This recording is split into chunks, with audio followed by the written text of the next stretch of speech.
Shalom saudaraku, kembali lagi berjumpa di We Talk No I But We Let's Talk Together dengan saya Pastor Wigan dan Pastor Ruli Simorangkir. Bang. Ini jatanya ngobras Bang. Pada Ya. malam hari ini kita udah sampai di kitab Mika. Dan seperti biasa kalau ngobras kita nggak cuma berdua, kita ditemani oleh seorang guru, mentor, sahabat, Ibu Girnaida. Ya. Selamat malam Bu. Selamat malam. malam. Terima kasih banyak udah menyempatkan diri hadir.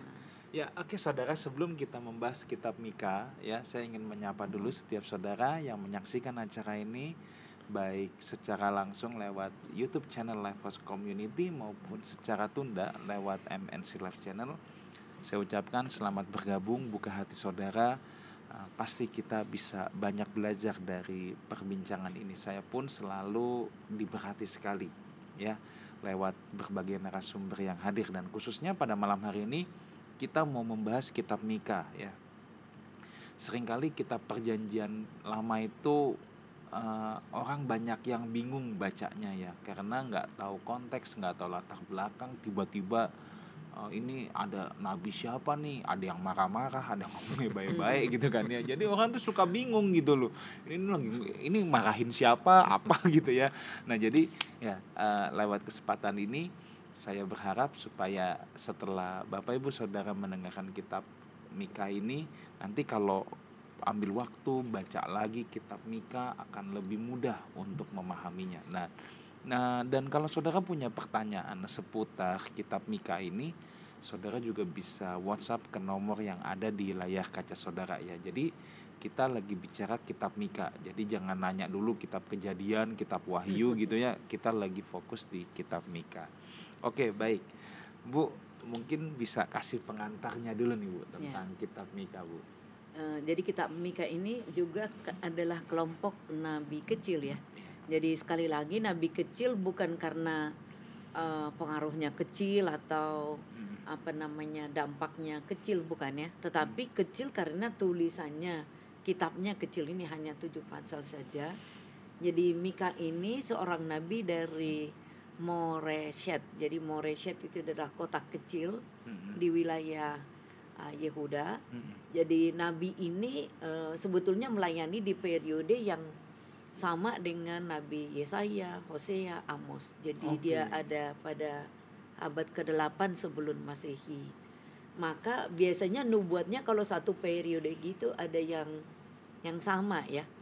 Jadi Mika menyampaikan hukuman yang akan Tuhan berikan kepada Israel, karena dekat-dekat dengan masa pelayanannya Nabi Mika adalah Israel Utara. Ya, nah saya potong sedikit Bu. Kalau satu periode gini mereka saling kenal nggak Bu? Kemungkinan. Ya, jadi kalau kita bisa bayangkan ya, Israel kan kecil sebetulnya. Jadi apakah saling mengenal? Tentu saja saling mengenal. Dan cuman gaya dan fokus pelayanan mereka kan lokasinya tidak selalu sama. Jadi kalau dia misalnya di Moreshet, nah Amos misalnya di Tekoa. Nah Yesaya sendiri di pusat kota ya, di Yerusalem, karena dia adalah bangsawan.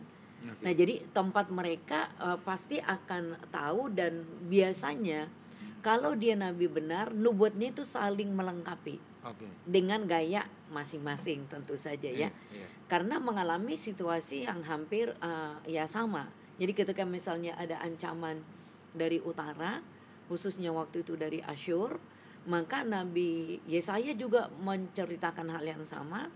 Nabi Hosea menyebutkan hal yang serupa, dan juga Nabi Mika ini menyebutkan hal yang sama, karena ancamannya kan ada di depan mata mereka sama-sama ya.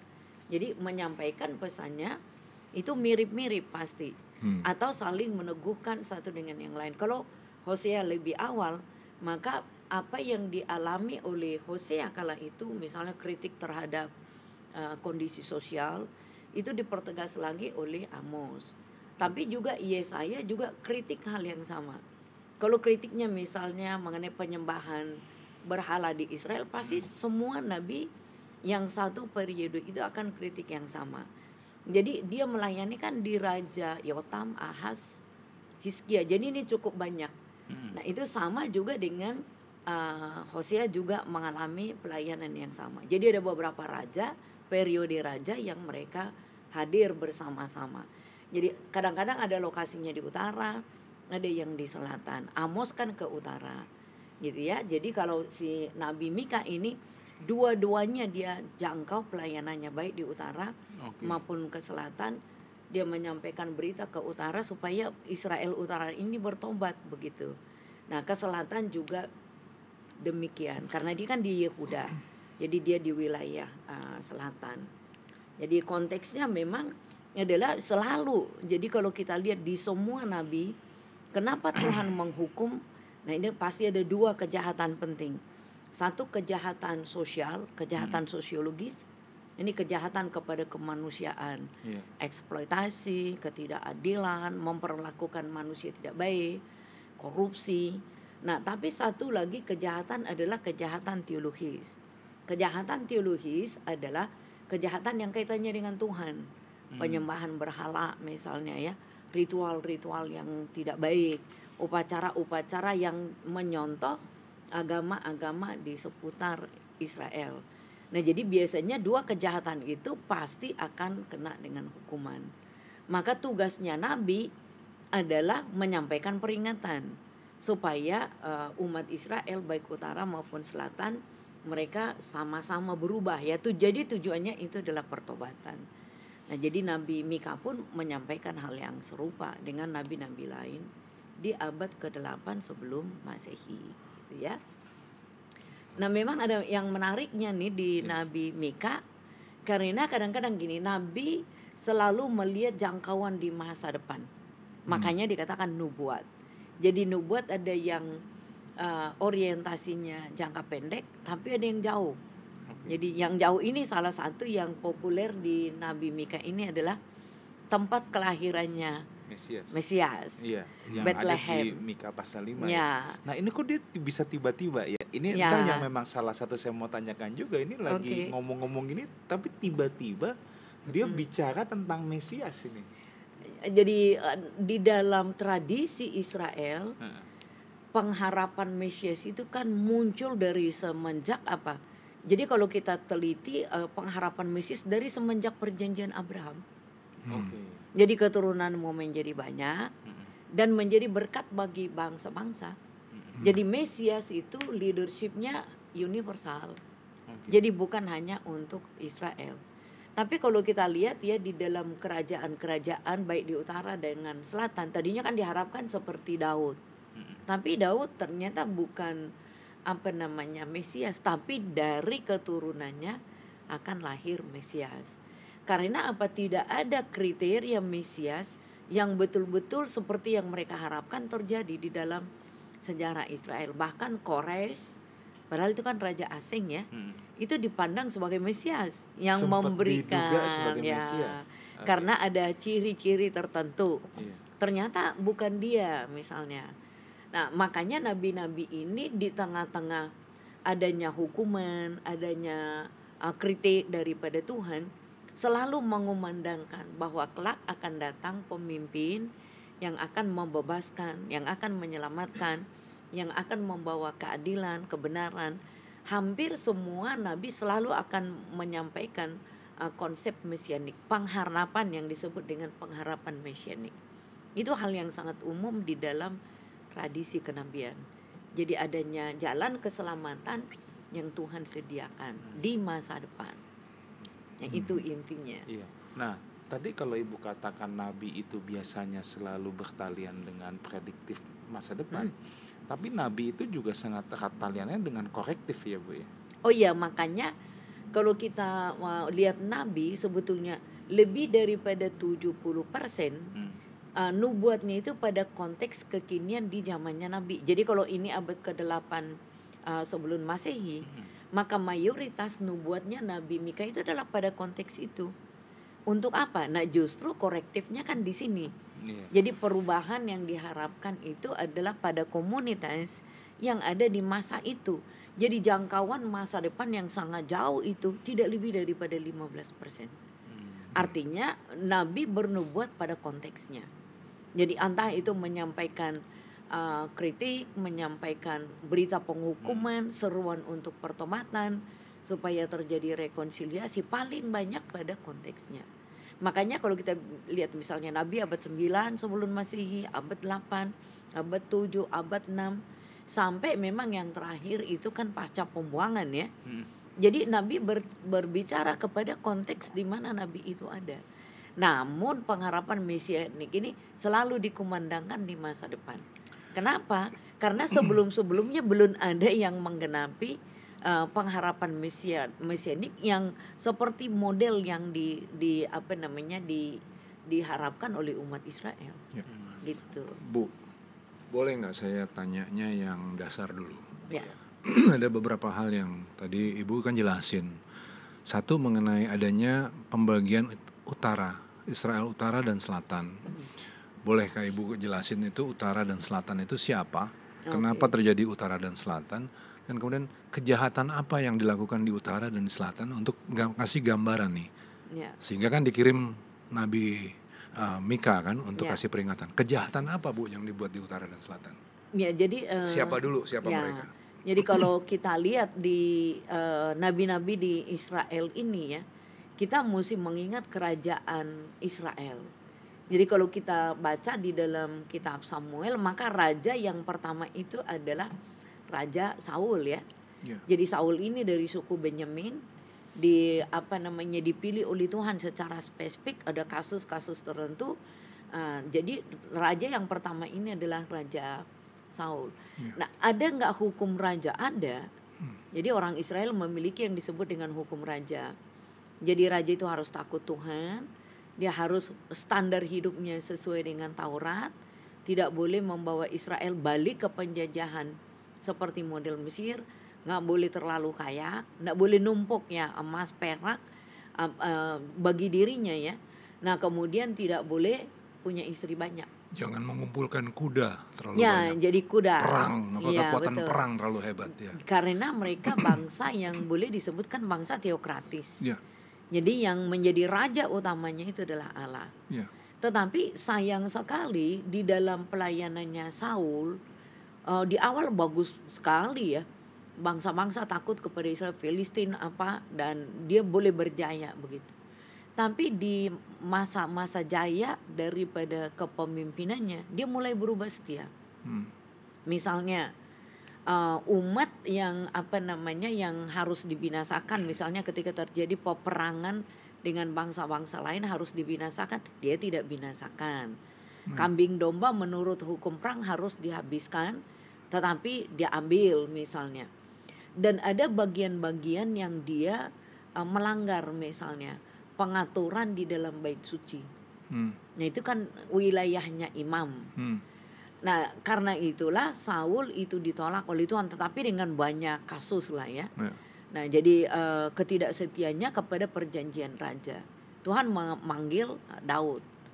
Nah pemanggilan Daud ini kan di luar daripada tradisi umum ya. Orang kampung, gembala, masih sangat muda, kualifikasinya diragukan, dia bukan dari angkatan bersenjata dan seterusnya. Tetapi begitulah Tuhan mengurapi. Leadershipnya Daud ini sebagai bangsa itu luar biasa sekali.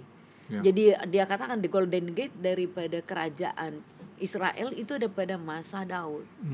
Sayangnya ketika Daud ini mengakhiri pelayanannya karena tua ya, ternyata yang diangkat menjadi raja itu adalah Salomo. Yeah. Kita bisa lihat Daud punya kelemahan sendiri dengan Batseba, juga dengan terlalu ambisius dan lain. Tapi dia kadung berjanji dengan Batseba. Jadi oleh Nabi Nathan, maka Salomo itu menjadi raja. Salomo masih mewarisi kejayaan daripada Daud ayahnya. Di akhir daripada leadershipnya, nah ini agak kurang baik. Dia berpaling daripada penyembahan kepada Tuhan yang benar. Karena apa? Pengaruh istrinya. Tadi bilang gak boleh banyak istri dan seterusnya. Dia punya banyak istri. Dari situlah ketika Salomo wafat, anaknya Rehabiam itu menjadi raja. Nah ketika dia menjadi raja, dia menerapkan pajak yang luar biasa. Dia mengumpulkan dana untuk istana terlalu besar. sehingga perubahan sosial di masyarakat itu terjadi. Dulu pajak dikumpulin untuk bangun bait Allah. Bangun bait Allah. Mereka bilang udah dong, kan udah terbangun, kurangin dong pajak. Ya betul. Nggak mau. Nggak dikasih pengurangan pajak. Oke. Terus jadi anaknya ini Rehabeam bersekongkol dengan orang-orang muda, nggak mau dengar nasihat. Iya. Jadi ini orang muda ini menerapkan hukum yang sangat memberatkan umat Israel. Maka muncullah Yerobeam ini adalah musuh daripada ayahnya. Jadi Yerobeam ini mengumpulkan 10 suku melakukan pemberontakan terhadap Rehabeam. Akhirnya pada 930 sebelum Masehi kerajaan itu pecah. Jadi kerajaan yang dipimpin oleh Yerobeam itu disebut dengan kerajaan utara mereka ini. Kerajaan dengan 10 suku. Ya, 10 suku. Mereka bikin peribadatan sendiri, nabi-nabinya sendiri, imamnya sendiri. Lalu di Yehuda itu kerajaan selatan. Jadi nama Yehuda Israel di kemudian hari lebih populer itu adalah selatan. Yang di selatan berarti 2 suku aja? Yang mayoritas 2 suku. 2 sukunya. Ya, tetapi jangan lupa ada bait suci, maka ada Lewi. Karena Lewi kan bertugas di bait suci. Nah, yang di utara ini kejahatannya apa rupanya, Bu? Kalau kejahatan kemanusiaan sebetulnya sama saja Israel utara maupun Israel selatan. Tapi kalau kita lihat dari Yerobeam, maka Yerobeam ini yang pertama sudah membuat ibadah tandingan, Betel, Dan, Gilgal, Barseba. Jadi dia membuat ibadah-ibadah pemujaan kepada mereka bilang kepada Allah, tetapi mayoritas itu kepada apa? Kecenderungan kepada penyembahan berhala. Jadi nabi-nabi mereka kan nabi bayaran, imam-imamnya imam bayaran, bukan kalau toh pun ada orang-orang Lewi yang membelot begitu ya. Imam-imamnya ini adalah imamnya raja. Jadi ketika misalnya Yerobeam II di zaman Nabi Amos, dia punya imam itu Hizkia. Nah, jadi apa yang terjadi betul-betul kritiknya Samuel bahwa kalau mereka nanti kelak menjadi kerajaan, maka semua miliknya raja, bukan milik Tuhan lagi. Jadi ada peranata sosialnya itu berubah dengan drastis, berpusat kepada raja, bukan lagi berpusat kepada Tuhan. Betul-betul terjadi di zaman ini. Ya, jadi militeristik yang tidak boleh menjadi boleh. Kemudian anak-anak menjadi miliknya raja. Jadi mereka menjadi budak dan saudara bersaudara menjadi budak. Ekonomi adalah ekonomi yang sentralistik di dalam kerajaan. Jadi kritik daripada Samuel itu betul-betul terjadi. Yang paling parah itu adalah ibadah-ibadah tandingan. Tadi di utara di Dan, Gilgal, di Betel jadi kemudian suku di utara itu musnah kan ya, Bu? Jadi suku di utara itu kawin campur. Ya, jadi kalau Samaria. Betul. Jadi kalau dikatakan musnah masih banyak sisanya, bahkan ketika Israel pulang dari Babylon kan masih ada Tobias dan seterusnya. Betul. Jadi istilah Samaria itu kan adalah komunitas umat Israel yang kawin campur dengan penduduk setempat. Mereka mengklaim diri sebagai juga umat Tuhan dengan tradisinya tradisi Torah sebetulnya. Nah, tetapi ada banyak toleransi dengan hal-hal yang di luar hukum Israel, kemasyarakatan, peribadatan dan hal-hal yang lain. Jadi istilah Samaria kemudian di dalam perjanjian baru ada kaitannya dengan perpecahan dan Israel Utara dengan Israel Selatan di kemudian hari. Sejak di zaman perjanjian baru yang dimaksud orang Yahudi itu berarti yang selatan. Jadi Yahudi sebetulnya Yehuda. Ya, jadi itu yang menjadi nama lain terhadap umat Israel. Jadi pulang dari Babylon, penyebutan Yahudi menjadi semakin populer. Kalau dulu kan Yehuda atau Yerusalem. Tapi ketika mereka pulang dari Babylon, identitas Yahudinya itu menjadi semakin menonjol. Jadi Israel, Yahudi menjadi sama ya. Padahal dulu istilah Israel yang lebih populer itu ke bagian utara, sementara yang selatan itu selalu disebut dengan Yehuda. Yang di selatan itu ada suku apa aja, Bu? Yehuda. Jadi Yehuda dengan Benyamin, tak? Benyamin, iya. Dan Lewi. Ya. Jadi itu kan dua bersaudara ya. Lalu jangan lupa bahwa suku Lewi sebagai petugas di bait suci itu sangat dominan ya. Tapi apakah kalau kita lihat di dalam kitab Yehezkel sebetulnya orang Lewi ini pun sudah kawin campur juga. Apalagi ketika mereka juga terbuang di Babylon. Jadi perkawinan campur itu bukan hanya ketika mereka terbuang di Asyur, Israel Utara. Tetapi yang di selatan pun itu ada perkawinan campur. Juga. Jadi kalau kita ingat lagi kitab Ezra, kenapa Ezra strict untuk memisahkan para imam-imam yang melakukan kawin campur? Jadi menjaga genuinitas daripada umat Yahudi kala itu. Bu, jadi di utara itu udah jelas dia ada penyembahan berhala dan lain-lain ya, selain kejahatan sosial. Oke, jadi kejahatan teologis jelas, kejahatan sosial ada. Ya. Nah, mereka yang di selatan kan punya bait Allah ini, Bu. Ya. Mereka punya bait Allah, di utara nggak punya. Sehingga mereka kan di zaman itu, zaman Yesaya, Amos dan Mika itu kan di selatan ini kan lagi aktif-aktifnya dalam penyembahan di bait Allah. Nah, kejahatan apa yang mereka bikin? Orang teologisnya kayaknya udah bener. Ya. Apa itu, Bu? Jadi kalau kita lihat di dalam kritik dari Nabi Yesaya, contohnya ya. Jadi Nabi Yesaya ini kan bangsawan. Jadi dia sangat dekat dengan kerajaan, dekat dengan bait Allah. Ya.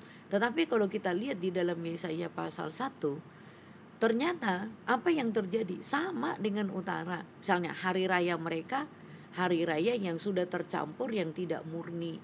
Dan kemudian korban-korban yang mereka persembahkan itu, bahkan ya saya kritik seperti keadaan Sodom dengan Gomora. Yeah. Jadi persembahannya tidak murni, kepedulian kepada komunitas miskin, marginal itu terabaikan. Makanya dikatakan memberikan perhatian kepada janda-janda, anak yatim, orang-orang yang sulit begitu. Nah, jadi penyembahan kepada berhala juga sayangnya terjadi di mana? Di bait suci. Di bait suci. Di bait suci. Jadi mereka menganggap bahwa penyembahan yang mereka lakukan itu kepada Tuhan, tetapi di dalamnya itu tercampur dengan sinkritisme. Di mana Baalisme juga terjadi di dalam penyembahan mereka. Maka imam-imamnya pun dikritik oleh Nabi Yesaya juga kan. Untuk apa itu korban bakaranmu yang banyak-banyak gitu ya. Ya, karena apa? Jadi diduga bahwa penyembahan itu tidak murni. Nah, kemudian yang lain itu adalah antara penyembahan upacara liturgis dengan kehidupan sosial itu jauh beda. Mengapa mereka mempercakapkan mengenai Taurat di dalam bait suci, nah tetapi mereka tidak melakukannya dengan kehidupan sosial. Jadi ada kejahatan sosial, kejahatan yang terstruktur. Makanya Nabi Yesaya juga mengkritik mereka secara keras begitu, karena lembaga-lembaga keagamaan turut serta memperparah situasi sosial. Jadi mestinya kan ketika mereka melakukan upacara keagamaan dengan baik, upacara liturgis, otomatis kondisi sosial akan baik. Faktanya tidak demikian. Maka para nabi ini mengkritik mereka dengan tindakan-tindakan yang tidak terpuji ya. Jadi nabi itu kenapa selalu kritik penyembahan? Jadi dia mengkritik para imam-imam yang ada di bait suci. Ya, jadi yang berani mengkritik imam itu adalah nabi biasanya. Apalagi kalau bait suci dikontrol oleh apa? Raja. Contohnya di dalam kitab Yesaya ya, Ahaz kan diminta untuk meminta sebuah tanda supaya dia tidak koalisi dengan Aram. Tapi dia nggak mau. Maka istilah Immanuel itu kan muncul di situ. Seorang darah akan mengandung dan dia akan melahirkan anak. Engkau menyebutnya Immanuel.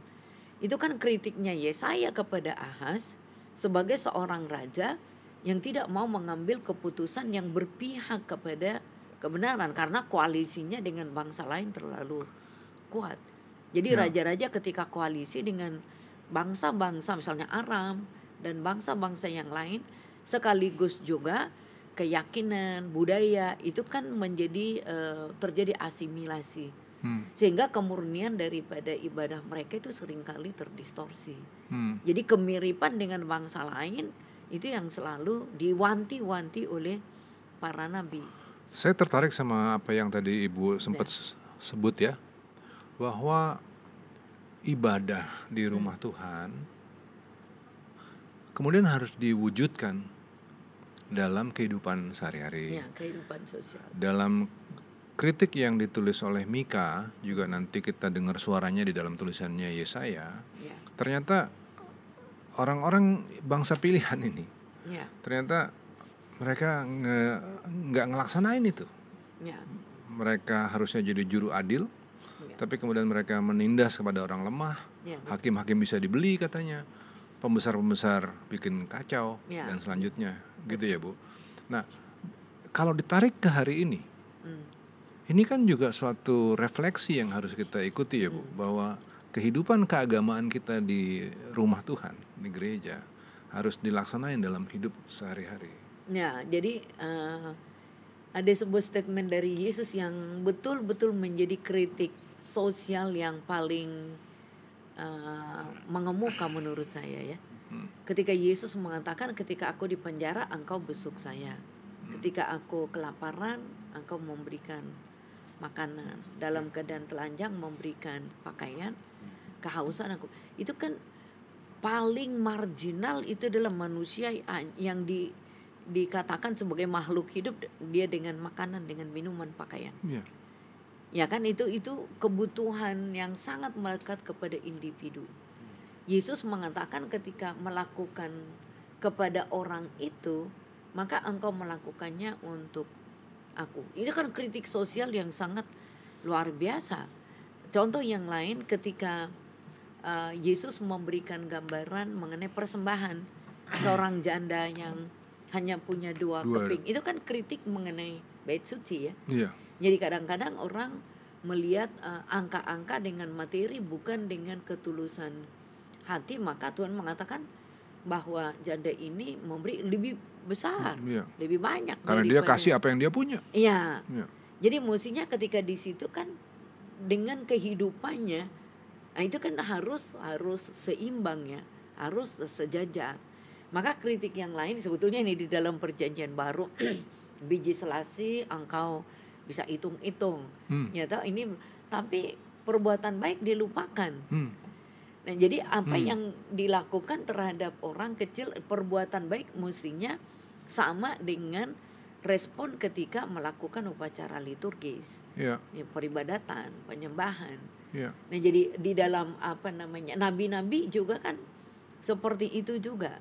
Jadi antara upacara liturgis dengan kehidupan sosial mestinya sama. Jadi kenapa Nabi mengkritik? Karena itu tidak dilakukan. Di Mika 1 ayat 5 itu menarik sekali.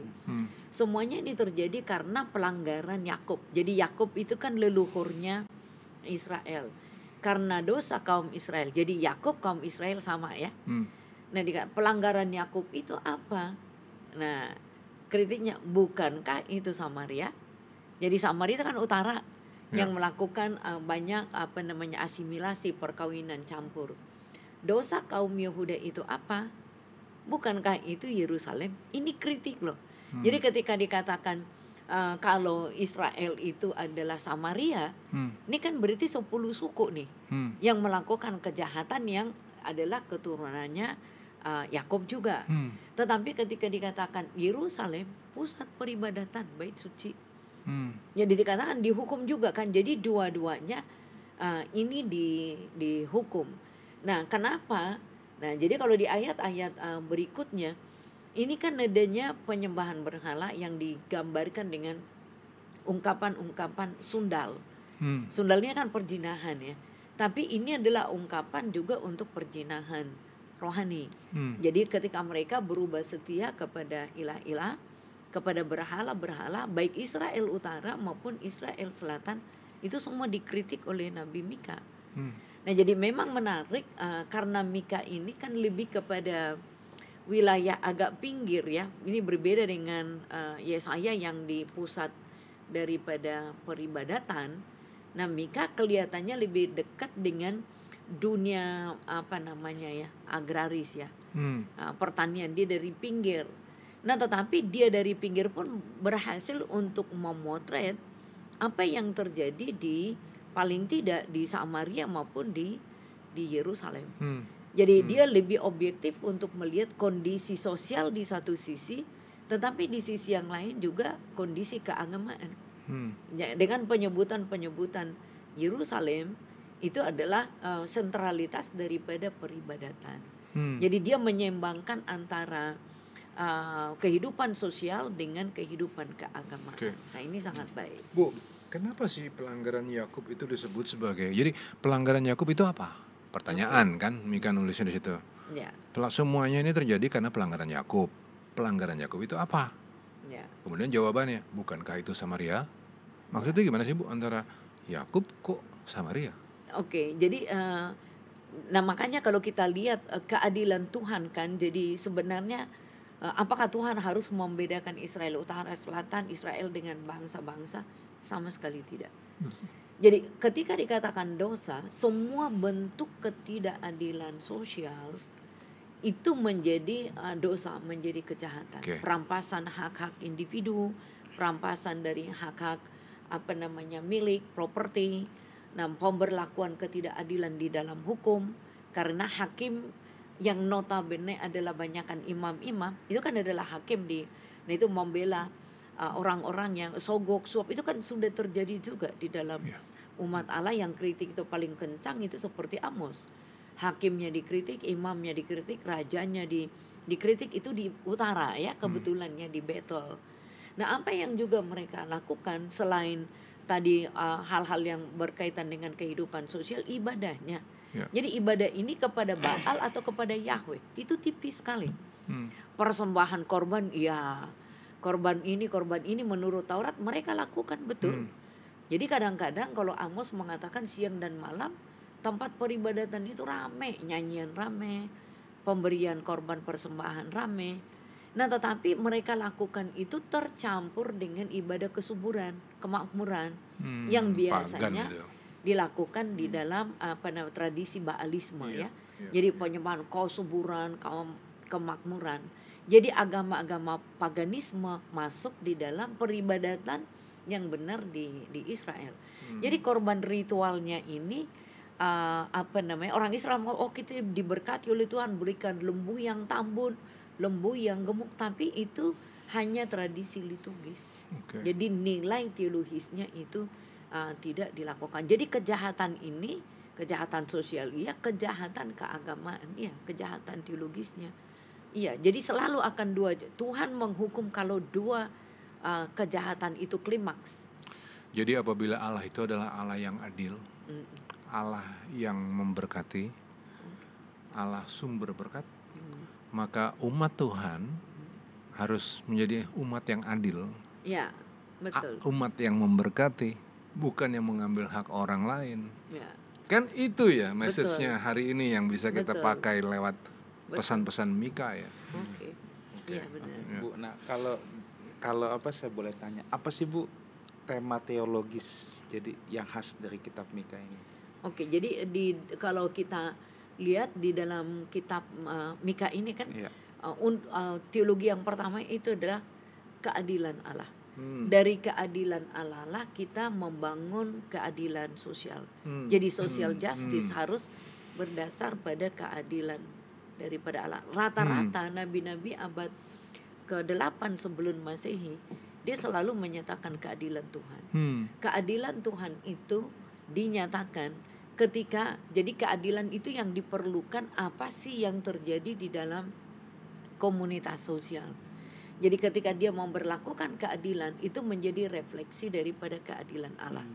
Jadi keadilan Allah itu menyatakan iya kepada yang benar, tidak kepada dosa.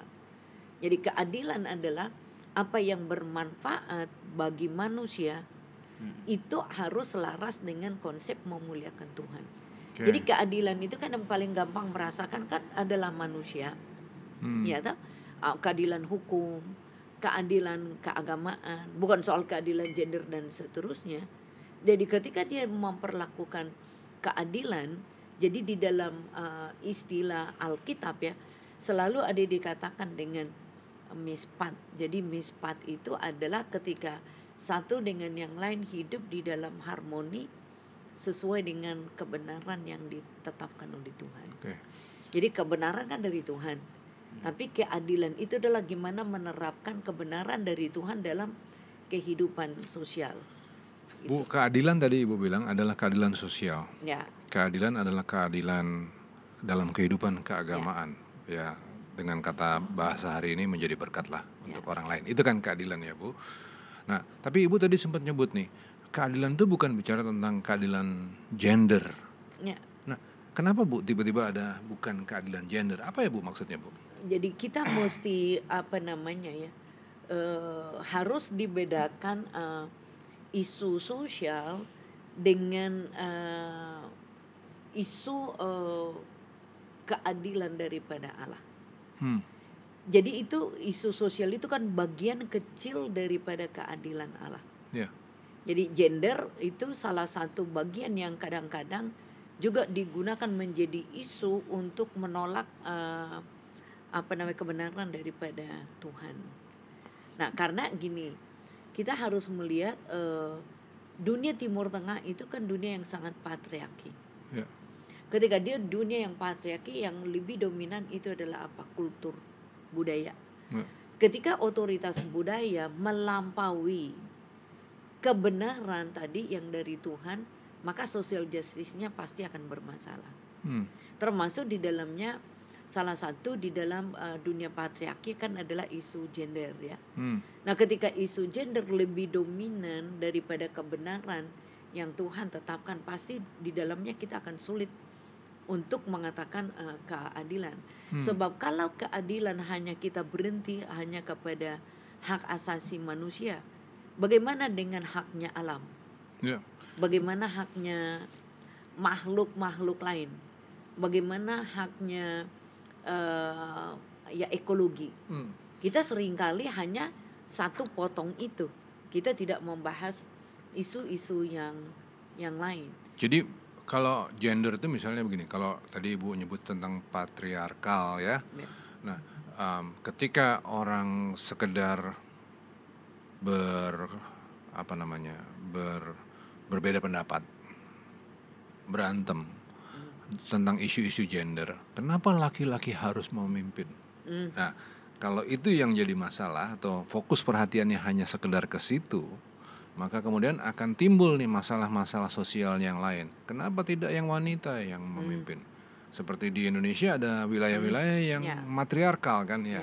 Nah, kalau isu ini yang dijadikan masalah, timbullah masalah-masalah sosial yang lain begitu ya Bu. Nah, kalau begitu dalam keadilan Tuhan, apakah ada keseimbangan dalam dunia patriarkal itu? Adakah keseimbangan antara dunia patriarkal dan antara perempuan dan wanita di dalam perspektif Alkitab?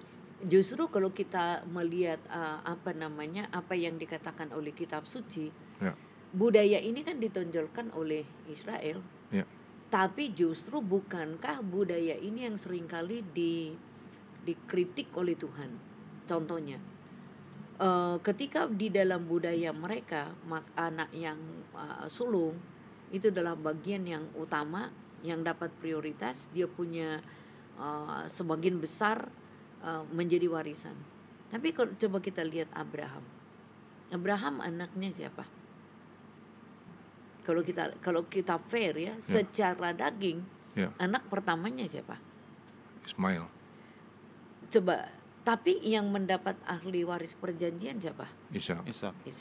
Ishak anaknya siapa? Yakub. Satu lagi. Yang sulung siapa? Esau. Yang dapat bagian yang mana? Yakub. Perjanjian. Yakub anaknya berapa? 13. Dengan perempuan. 12 ya. Jadi yang pertama itu mestinya siapa?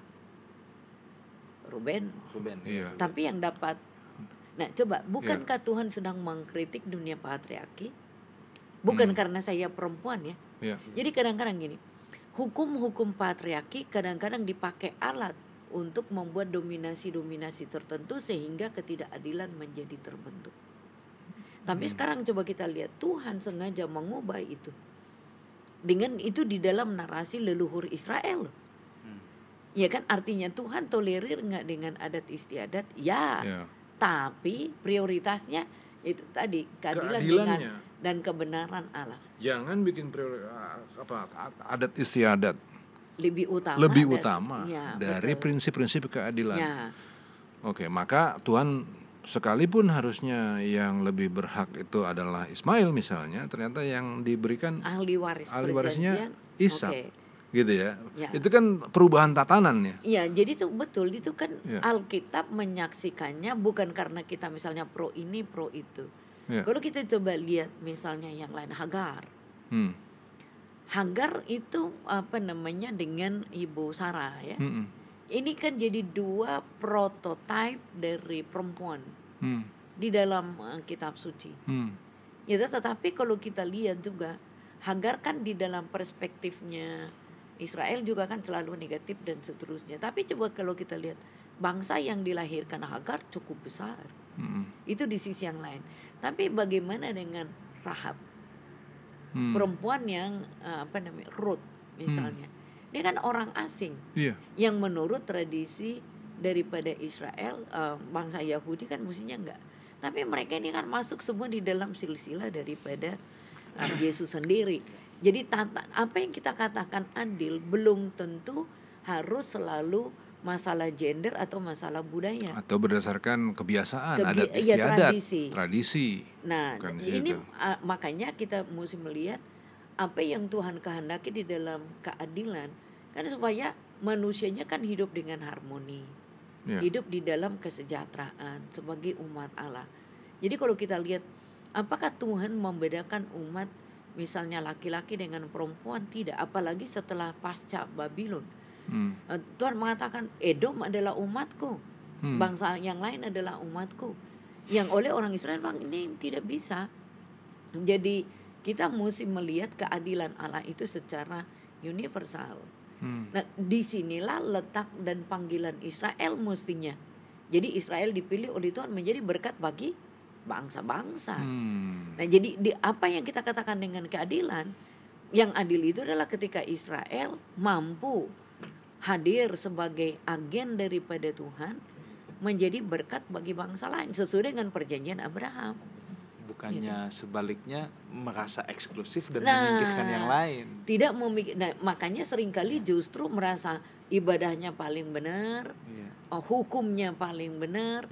Jadi dia merasa karena dia paling benar dia bisa melakukan hal-hal negatif dengan faktanya tidak bisa. Ya kan?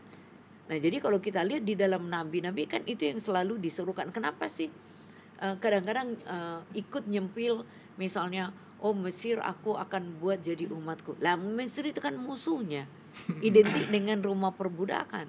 Kok dibilang jadi umat Tuhan? Nah, jadi kita mesti buka kerangkeng konsep berpikir yang yang sempit, eksklusif gitu ya. Daripada Israel ini menjadi global. Jadi kenapa Tuhan hukum dia? Ya karena itu. Jadi dia tidak mampu hadir sebagai agen yang membawa berkat itu tadi, blessing daripada Bapak Abraham itu. Saya tuh sebenarnya pernah membaca gini Bu, bahwa keselamatan untuk bangsa-bangsa itu memang sudah dinubuatkan sejak zaman dulu, bahkan ketika Tuhan Yesus melayani pun, sebab Galilea itu kan dikenal sebagai Galil Hagoyim, ya kan, wilayah Galilea bangsa-bangsa itu kan, karena memang di situ banyak bangsa-bangsa kan secara letak itu jadi banyak bangsa-bangsa lain yang juga di situ. Dan pelayanan Tuhan Yesus itu kan bukan hanya di daerah Yerusalem saja, tapi juga sampai di Galilea kan. Jadi memang sebenarnya Injil itu memang untuk bangsa-bangsa juga memang sudah terrefleksi sebenarnya dari pelayanan Tuhan Yesus juga. Iya, jadi kritik-kritik misalnya perempuan Syro-Fenisia. Itu kan kritik sosial yang sangat, orang Samaria yang baik hati. Kenapa bukan orang Yehuda yang baik hati? Jadi Yesus pun betul melakukan kritik sosial. Itu kan semua social justice itu kan. bahwa diskriminasi terhadap Samaria itu diberlakukan, diskriminasi terhadap perempuan menurut tradisi hukum Yahudi di dalam kitab Yohanes juga. Jadi kenapa Yesus numpang dari kampungnya Samaria, sumur Yakub itu. Jadi kalau kita lihat memang Yesus selalu hadir di dalam berbagai varian ini, termasuk di dalam ekstrim-ekstrim yang sangat kuat sekali. Justru Yesus selalu hadir di antara keduanya. Jadi kalau kita mau mengatakan bahwa keadilan sosial itu yang memerlukannya itu kan manusia, sehingga terjadi relasi harmonis di antara umat manusia. Jadi tujuannya Nabi pun dulu kan demikian. Ini Israel, kamu jangan eksklusif loh. Kalau eksklusif lalu ikut dengan tradisi bangsa-bangsa penyembahan berhala, jadi dihukum juga. Ya, jadi bukan hanya bangsa lain yang dihukum.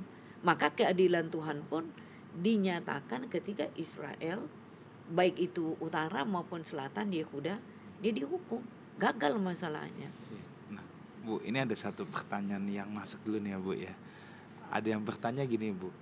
Apakah ketika Mika bernubuat di Mika pasal yang kelima tentang Mesias itu, apakah orang-orang pada saat itu atau bangsa Israel pada saat itu tahu bahwa Mika sedang bicara tentang Mesias? Oke, jadi kita harus lihat begini.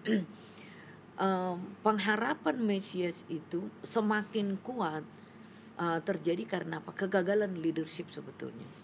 Jadi mereka mengharapkan datangnya Mesias kan dalam pemimpin, dalam raja atau siapa. Tapi itu kan gagal. Jadi ketika menyebutkan nama, jadi ada cara untuk bagi mereka itu untuk mengidentifikasi siapa itu Mesias, sosok seperti apa itu Mesias. Jadi Mesias itu haruslah tokoh yang membebaskan. Itu sudah pasti. Makanya dikatakan Mesias itu sang pembebas. Yang kedua, Mesias itu pasti menyelamatkan. Nah, ketika Mesias menyelamatkan pasti adil. Makanya dikatakan raja yang adil dan benar.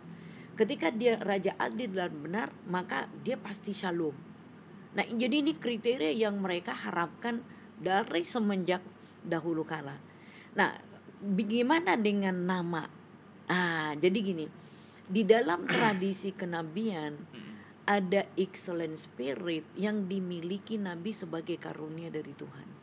Maka dia diberikan kemampuan untuk melihat jauh ke depan yang manusia rata-rata tidak akan bisa untuk melihatnya. Nah, tetapi kalau kita lihat kan di dalam nabi-nabi ini, konsep harapan mengenai Mesias itu sudah ada. Tapi kalau kita lihat di Mika, dia kan hanya menyebut nama, tempat.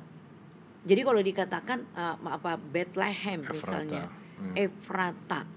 Jadi kalau nama-nama ini, padang ini dari zaman dahulu di leluhur mereka, ini kan sudah menjadi padang penggembalaan di jauh-jauh hari. Jadi kalau menyebut tempat itu tidak asing bagi mereka. Nah, kemudian yang kedua, misalnya ketika disebut nama misalnya Immanuel, bagi mereka itu kan nama biasa ya, Tuhan bersama atau beserta dengan kita. Jadi istilah itu biasa saja bagi mereka. Apakah itu merujuk kepada tokoh tertentu? Iya, tetapi siapa? Nobody knows. Nggak ngerti. Di zaman itu mereka malah harapkan itu kan anaknya Ahaz. Karena raja pasti dari keturunannya raja gitu. Ternyata anaknya Ahaz. Nggak ada seperti itu, gagal. Jadi mereka berharap lagi. Jadi entah itu tempat, entah dia kelahirannya, entah nanti matinya, itu nabi-nabi itu masing-masing menyampaikan, tetapi adakah yang holistik keseluruhannya? Tidak. Tapi mereka sudah tahu di dalam hukum raja. Jadi bagi mereka Bethlehem itu bukan sesuatu wilayah yang tidak dimengerti, nggak dikenali gitu. Jadi sama seperti kita ketika Jawa Tengah, Jawa Timur biasa aja kan bagi kita. Sama halnya dengan mereka di zaman itu, karena itu adalah wilayahnya mereka. Tapi mengharapkan kepada sosok itu, nah itu general ya, atau dengan kriteria raja damai, bapa yang kekal, itu ada pengharapan itu. Jadi harapan kepada figurnya itu ada. Jadi kalau ada tempatnya, lokasinya ya, Tapi kan orang kan, mana mungkin sih yang baik keluar dari Galilea? Bagaimana sih kok itu Nazaret nggak populer? Itu tempat. Nah, mengenai tempat biasanya selalu mereka rujuk kepada apa yang terjadi di masa lampau. Jadi lokasi-lokasi itu kan adalah lokasi yang biasanya muncul berulang di dalam sejarah, gitu kan? Misalnya Gerizim apa sih? Oh ternyata zaman dahulu sudah ada perjanjian. Perjanjian. Jadi ketika di zaman Tuhan Yesus, mereka itu sudah sadar belum bahwa Mesias akan datang dari akan lahir di Bethlehem? Tahu. Mereka sudah tahu ya berarti. Tahu. Tapi nggak nerima, itu persoalannya. Tahu kan di dalam, yang tahu itu justru siapa? Gembala-gembala. Tapi dengan bantuan malaikat kan. Jadi ada Teofani. Jadi mereka bilang, oh iya dulu Nabi sudah ngomong. Jadi selalu mereka akan cek apa yang terjadi di buku sejarah, apa yang terjadi di buku nabi-nabi, apa yang tercatat. Jadi ada dokumen-dokumen yang selalu ada rujukan-rujukan mereka. Sayangnya yang tahu itu kan hanya segelintir orang saja. Bahkan ketika sudah melakukan fenomena misalnya pelayanan Yesus, yang mereka carinya itu apa? Fenomena yang dilakukan kan, makanan, minuman, lalu ada kesembuhan. Mereka hanya lihat fenomena kemesiasan, bukan Mesiasnya. Jadi ketika Yohanes misalnya, yang dicelikan matanya itu kan Yohanes. Bukan aku yang membaptis, aku yang harus dibaptis. Ada, saya rangkum dulu Bu.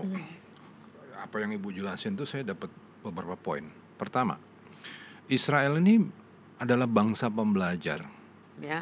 Bangsa pembelajar yang dalam tahun-tahun kehidupannya yang sebenarnya banyak ngadepin kesulitan sih. Tapi dalam tahun-tahun pembelajarannya itu yang menjadi topik pembelajaran mereka adalah tentang siapa Mesias. Apa ciri-ciri Mesias? Ya sampai mereka bisa nemuin bahwa Mesias adalah Mesias yang ilahi, yang membawa kedamaian, mencelikan mata yang buta, memberikan makan kepada yang lapar, membebaskan yang terbelenggu. Kan itu kan rumusan-rumusan yang mereka bikin selama ribuan tahun. Sehingga kemudian ketika bukan hanya gembala sebetulnya, imam-imam kan dipanggil sama Herodes. Mereka kan punya jawaban juga tahu. Sebetulnya. Jadi udah tahu mereka. Ribuan tahun itu semua yang mereka pelajarin adalah tentang siapa Mesias, di mana dia lahir, apa ciri-cirinya, ya kan? Selama ribuan tahun. Nah, dari apa yang Ibu jelasin itu kemudian menjadi pertanyaan retorik nih buat saya nih, untuk saya sampaikan kepada yang nyaksiin acara ini. Serem loh ini. Apabila Yesus datang kedua kalinya, kalau kita nggak belajar ciri-cirinya, kita nggak belajar siapa dia, apa yang akan dia lakuin pada kedatangan yang kedua, jangan-jangan kita nggak kenalin dia loh. Israel belajar banyak nih yang dipelajari tentang siapa Mesias. Apakah kita pelajari siapa Mesias? Banyak orang yang pembelajarannya terhadap Mesias adalah tentang apa yang bisa dilakukan oleh Mesias. Kasih makan kepada yang lapar, akhirnya orang datang ke Mesias untuk supaya kenyang. Membebaskan terbelenggu, kita datang supaya kita bebas dari belenggu-belenggu hutang. Akhirnya kan jadi pemanfaatan Mesias. Tapi kita nggak jadi mengenal siapa Mesias, apa yang dia lakukan, why dia datang. Jadi apabila dia datang kembali, apa yang Bu Ger jelasin ini, apabila dia datang kembali, akankah kita mengenal dia? Itu kan. Betul, ke Yohanes kan mereka datang karena ada makanan, karena ada mujizat. Kan jelas Yohanes juga mengkritik itu.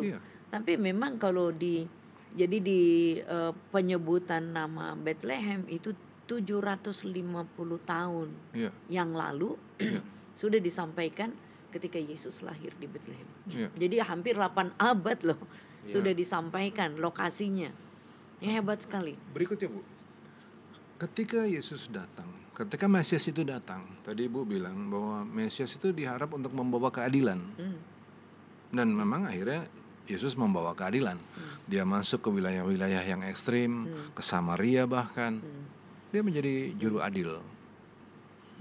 Bukankah itu juga adalah suatu panggilan? Yaitu supaya kita hari ini menjadi orang-orang yang adil.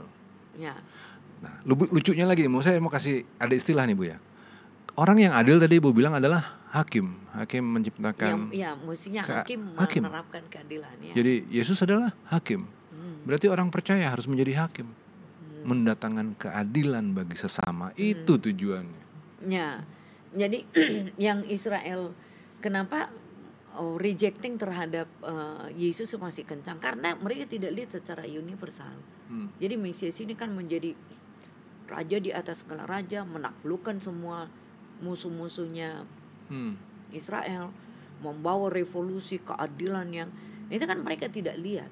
Nah itu sebabnya mereka lihat kan sangat sporadis. Maka ya tidak terima, apalagi ya ternyata disalibkan gitu ya. Makanya mereka nolak sama sekali karena tidak seperti idealisme Mesias yang disampaikan oleh para nabi ini. Ya kan namanya, tempatnya, oh iya, tapi mereka tidak lihat apa sih yang dilakukan oleh Yesus kala itu. Oh ternyata masih terjajah juga, masih di bawah dominasi Roma, imam-imamnya masih ikut pungut pajak dan hidupnya memang mereka susah di zaman. Jadi lagi-lagi mereka mengenal Mesias, mereka tahu ciri-ciri Mesias, tapi mereka berharap Mesias itu bertindak untuk kepentingan diri sendiri. Ya. Nah ini juga kusut. Jadi apabila kita mengenal dia datang dan dia datang untuk kedua kalinya, kalau kita datang kepada dia untuk kepentingan kita sendiri, ya kita ngulangin lagi sejarah buruk yang sama. Betul. Oke, baik Ibu Gir, kita sudah di penghujung acara. Oh, cepat sekali. Thank you so much untuk obrolan yang seru tentang kitab Mika pada kesempatan ini. Mungkin ada sedikit yang mau disampaikan sebagai closing statement. Oke, jadi Nabi Mika ini memang tadi kita sudah membahas ya. Isu yang dibawa oleh Nabi Mika ini adalah keadilan Allah yang dinyatakan kepada umat Israel, utara, selatan dan bangsa-bangsa. Nah, tetapi sebagaimana umumnya nabi-nabi, maka Nabi Mika ini juga menyampaikan kesetiaan Tuhan, bahwa Tuhan itu tidak akan pernah ingkar dengan janji-janji yang sudah pernah diikat dengan leluhurnya dan sampai seluruhnya itu digenapi. Jadi Mika ini walaupun sederhana penyampaiannya, tetapi dia menyampaikan janji Tuhan bahwa dia adalah Allah yang setia. Nabi Mika ini kita harus kembali lagi serius mengumandangkan tentang apa yang kita sebut dengan ibadah yang sejati. Jadi ketaatan itu jauh lebih penting daripada sekedar upacara-upacara ritual ya. Jadi ketaatan di dalam upacara ritual itu harus sama dengan implementasi di dalam kehidupan sosial. Pesan dari Nabi Mika itu simpel sekali. Jadilah orang-orang yang baik. Tapi kemudian dia jelaskan juga apa yang dimaksud dengan baik. Di Mika 6 ayat 8. Hai manusia, telah diberitahukan kepadamu apa yang baik, yaitu dan apakah yang dituntut Tuhan daripadamu selain 1. Berlaku adil, mencintai kesetiaan dan hidup dengan rendah hati. Jadilah orang-orang baik yang adil, setia dan rendah hati. Kalau saya senang dengan ucapan Ibu Girnaida tadi bahwa keadilan Allah itu harus terrefleksi dalam keadilan sosial. Itu sebabnya kita sebagai orang percaya, sebagai gereja Tuhan harus memperhatikan kondisi sosial masyarakat di sekeliling kita. Kita bukan hanya hidup untuk diri kita sendiri, tetapi keadilan sosial sebagai refleksi dari keadilan Allah itu memang perlu kita upayakan. Thank you Ibu Girnaida untuk malam hari ini. Oke, saudaraku, minggu depan kita masih akan ada live ya. Ini sudah bulan Desember, kita akan ditemani oleh Pastor Robson. Kita akan membahas satu tema yang sangat seru, yaitu kenapa Yesus datang 2000 tahun yang lalu. Pasti ada yang bertanya, kenapa gak sekarang aja? Udah ada WhatsApp, semua kan lebih gampang. Lebih cepat viral. Iya, ada Instagram tinggal post gitu kan. Tapi kenapa 2000 tahun yang lalu? Wah, ini rumit sekali untuk menjawab ini. Tetapi saksikan di We Talk minggu depan. Hanya di We Talk No I But We Let's Talk Together. God bless you.